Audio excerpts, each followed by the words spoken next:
Akkam jirtu fayyaa keessanii bakka gara chaanaalii kanaatti nagaadhaan dhuftan.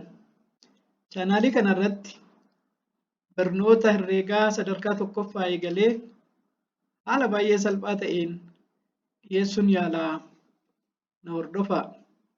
Keessattuu barattoonni sadarkaa tokkoffaa eegalanii herreega irratti bu'uura yookaan beezii yoo qabachuu baatan sadarkaa lammaffaa yoo gahan ni rakkatu waan ta'eef herreega cimanii hojjechuu qabaatu.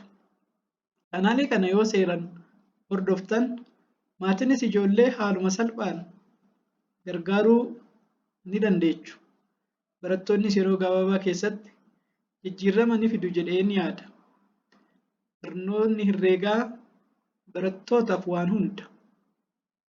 Barumsa hunda keessaayyuu ijaa hin dhabamneef. Kanaaf herreega yoo jaalattan, yoo hojjettan barnoota hunda caala salphaa kan ta'ee fi kan itti bashannantanidha. Kanaaf viidiyoo kana seeraan hordofaa. Dhumarrattis laayik, sabiskiraayibii gochuudhaan barattoota biraa bira akka ga'u gochuu hin dagatinaa.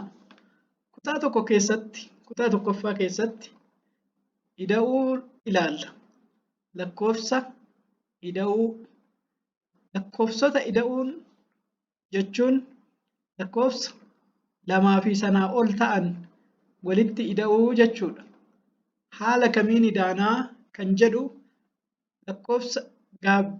lakkoofsa salphaa ta'e yookaan fakkeenya salphaa ta'e irraa kaanee waliin haa ilaallu. Fakkeenyaaf duwwaa ida'uu baa walqixa ta'a bakka duwwaa yoo jenne baan lakkoofsa kamiyyuu yoo ta'e duwwaa irratti yoo baa idaane deebiin isaa maal ta'a? Mee fakkeenya fudhannee haa ilaallu. Fakkeenya baan 5 yoo ta'e duwwaa ida'uun 5 meeqa ta'a? Duwwaa ida'uun 5 ta'a jettanii jirtuu? Eeyyeen. Fakkeenya lammaffaa mee haa fudhannu. Baan 10 yoo ta'e duwwaa ida'uun 10 meeqa ta'a? Duwwaa ida'uun 10 ta'a jettanii jirtuu? Sirriidha. Kanaaf akkuma waliigalaatitti lakkoofsa feeneyyuu fuunee duwwaa irratti yoo idaane deebiin isaa lakkoofsuma irratti idaane sana ta'a. Lakkoofsa feene haa fudhannu baan tokko haa ta'u, duwwaa haa ta'u, 100 haa ta'u, sanaa olillee haa ta'u lakkoofsuma feenee fuunee baa irratti gaafa idaane deebiin nuyi argannu baadhuma ta'a. Mee gaafii lakkoofsa biroo fudhannee haa ilaallu. Fakkeenya biraa innaa idaanu tooftaa adda addaa fayyadamnee ida'uu ni dandeenya. Fakkeenyaaf fakkiiwwan adda addaa kaasnee yoo ilaalle asitti fakkii kana 3 kaasnee fakkii tokko as jiru kana walirratti idaanee deebiin keenya 4 ta'a. Kana jechuun 3 kana sammuutti qabattu tokkicha jiru kanatti idaatu 3 fi 1 4 nuuf ta'a jechuudha. Asitti tokko ni qabnaa. Asitti fakkii 2 qabnaa. 1 fi 2 yoo idaane meeqa ta'a jennee yoo fudhanne deebiin isaa 3 ta'a. Bakkees yoo wal jijjiirre 2 fi 1 walitti yoo idaane ammas deebiin isaa 3 ta'a. Asitti immoo 3 qabaannee asitti immoo 2 yoo qabaanne 3 sammuu keessatti qabanneet 3, 4, 5 ta'a. Deebiin isaa 5 ta'a jechuudha. Yeroo baay'ee yoo idaatan lakkoofsa guddaa sammuu keessatti qabadhaati lakkoofsa xinnoo itti ida'aa. Mee gaafiiwwan asii gadii kana maatii keessan wajjiniin hojjedhaatii ilaalaa. Fakkeenya 5 ida'uu 3 gaafa jettan 5 sammuu keessatti qabattaniit 5 itti idaatu. Ammas 3 ida'uu 5 jedha.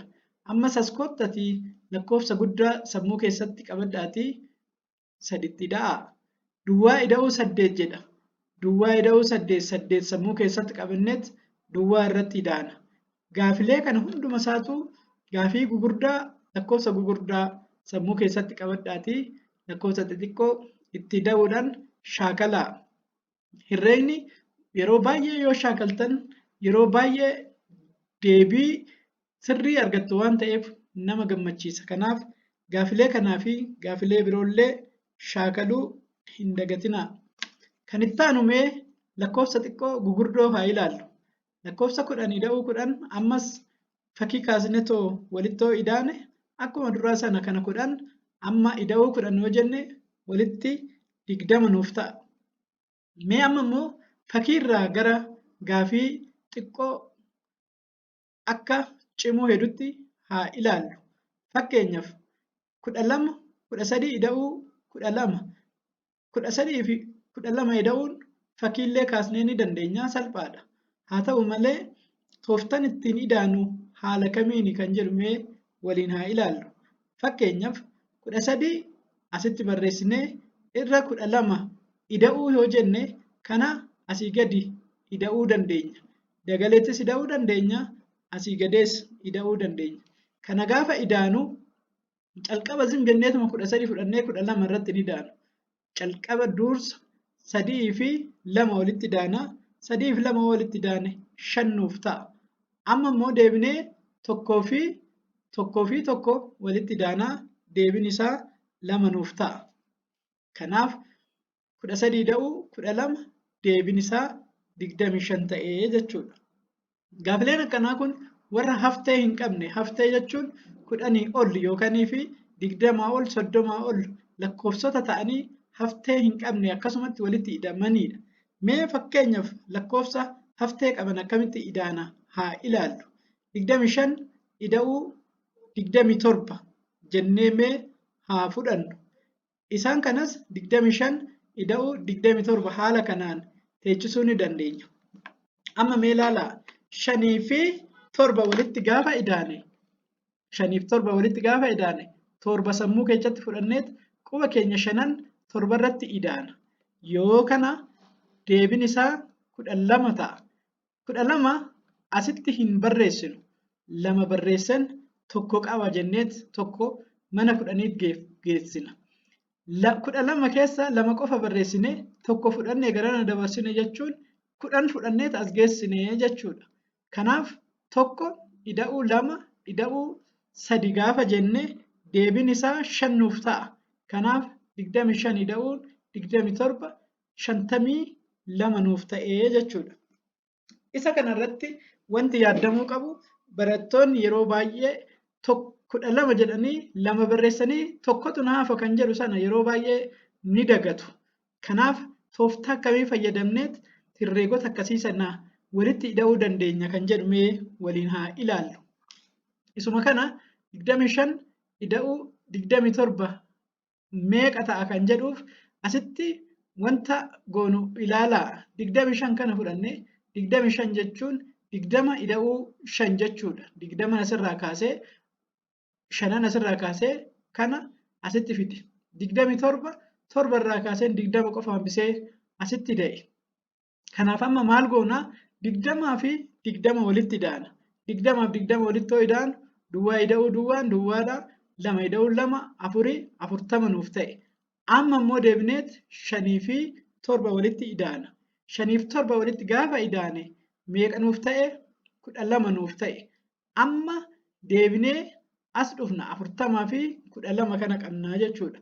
40 fi 12 gaafa finnee walitti idaanu akka fakkeenya asitti idaane yookaan asitti idaane kanatti yoo laallee walitti idaane haala kanaan ida'uu dandeenya.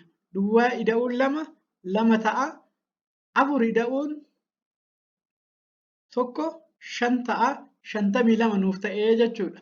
Amma haftee tokkoon qaba jennee kan dagannus miti. Haala kanaan gaafilee gaafatamnu kamiyyuu hundumasaa haala kanaan hojjechuu ni dandeenya. Mee gaafilee armaan gadii jiran kana maatii keessan wajjiniin yaalaa.